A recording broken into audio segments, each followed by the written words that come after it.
hoy es el Día Mundial de la Propiedad Intelectual, una fecha que busca fomentar el debate sobre el papel que desempeña a la hora de alentar la innovación y también la creatividad.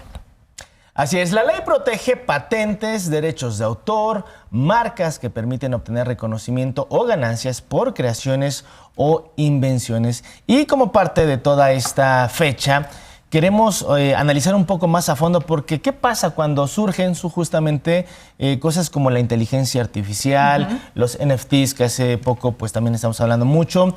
Lo que se llega a producir, aquí la pregunta es ¿de quién es propiedad? O cómo quedan estos términos, sobre todo cuando pues en ocasiones se retoman aspectos, ideas de algunos otros artistas, de algunos escritores, fotógrafos o de obras incluso ya existentes. Y agradecemos la comunicación a Kiyoshi Tsuru. Él es abogado justo, experto en temas de propiedad intelectual, tecnología y ciberespacio. Kiyoshi, buenos días, gracias por estar con nosotros. Parecería que existe un vacío legal bastante grande en este tema, ¿no? Hola Paola, hola Jesús, buenos días, gracias por la invitación. Mira, yo creo que la tecnología se está moviendo rapidísimo en materia de propiedad intelectual en metaverso y bueno, la legislación va a tener que ir encontrando su lugar. Sin embargo, con el marco normativo que tenemos, creo que sí es posible ir defendiendo estos derechos. Yoshi, ¿en dónde estamos en términos legislativos, sobre todo en México? ¿La ley mexicana aún no contempla la inteligencia artificial? Sí, bueno, la cuestión de inteligencia artificial está súper interesante, sobre todo el tema de moda, que es la inteligencia artificial generativa, ¿no? Es decir, ¿qué pasa cuando un sistema de inteligencia artificial crea contenidos? Y esto, por supuesto, con ChatGPT, con GPT-4, pero también con otros sistemas, por ejemplo, Gen 1 y Gen 2, que están produciendo video a partir de texto o video a partir de la palabra hablada. Y entonces dices, ¿quién es el dueño de ese contenido, no? Y bueno, el debate está en sí, el sistema en sí mismo puede recibir protección sobre derechos de autor o no. La respuesta corta en México es que no, porque los sujetos protegidos por la ley del derecho de autor son personas, son seres humanos.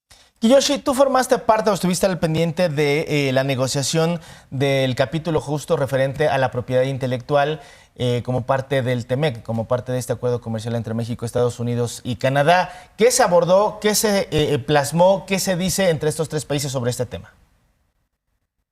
Mira, lo que se discutió mucho en TEMEC es la protección a la propiedad intelectual en general y en lo particular al derecho de autor en el entorno electrónico, ¿no? Entonces, por ejemplo, tenemos legislación de última generación que tiene que ver con el aviso y retirada, que le permite al autor contactar con el proveedor de servicios de Internet para que se protejan sus contenidos. También tenemos medidas tecnológicas de protección y tenemos un derecho que es el derecho de puesta a disposición, que es precisamente el que regula cuando un contenido se hace disponible en un sitio web, y esto está sucediendo mucho en metaverso. Nosotros la semana pasada, justo el miércoles de la semana pasada, lanzamos nuestro despacho en metaverso y pusimos en las paredes NFTs de mucha obra de Olinalá durante el Tratado Libre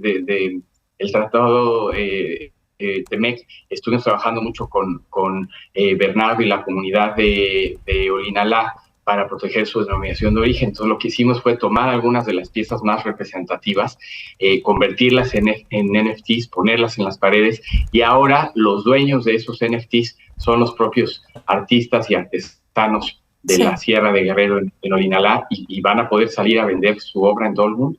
Kiyoshi, muy interesante lo que nos estás comentando al respecto a las negociaciones del TEMEC. Concluyen en el 2018.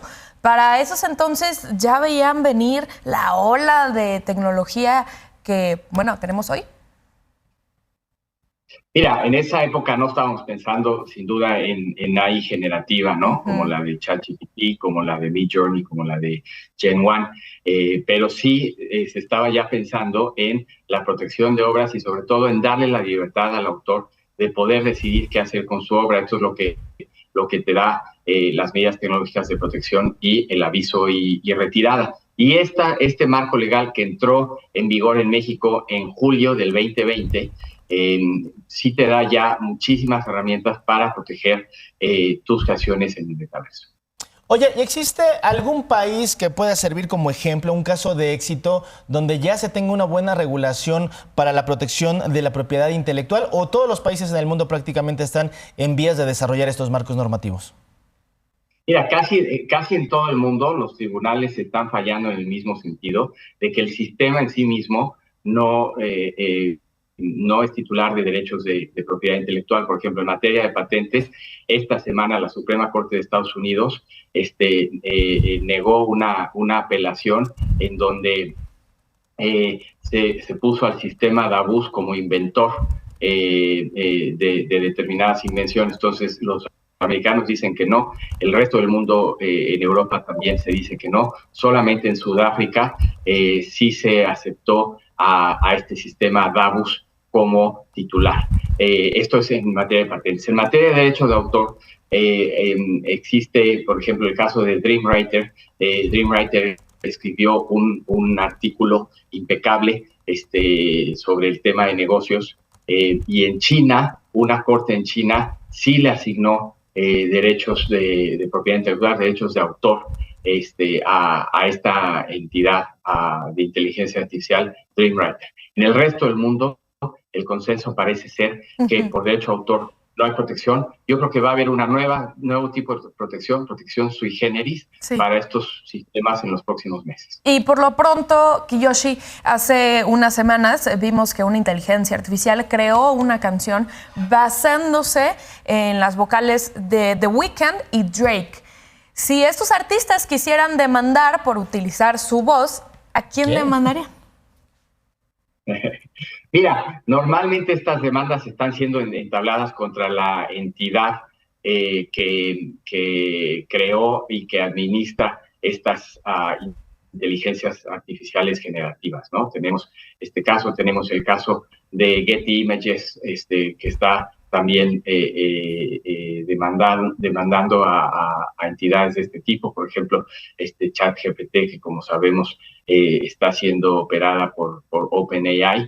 Entonces, viene una ola grande de estas demandas, y es que la inteligencia artificial, para poder aprender, tiene que ir absorbiendo un montón, ¿no? Millones de contenidos. Y entonces, aquí la pregunta es si a la hora de aprender la inteligencia artificial está explotando obras protegidas por derecho de autor, o, como en este caso, está mezclando letras de canciones para generar una nueva obra, y entonces habría la consecuente infracción a estos derechos de autor. Kiyoshi, tocas una palabra clave: aprender. Y yo creo que a todos nos falta mucho, y sobre el camino estaremos aprendiendo mucho sobre inteligencia artificial, la defensa de los derechos de autor, un sinfín de temas de los que están involucradas con esta situación de la propiedad intelectual. Kiyoshi, pues muchas gracias por ayudarnos a entender un poco más de este tema. Gracias. Gracias, Kiyoshi. Que tengas buen día.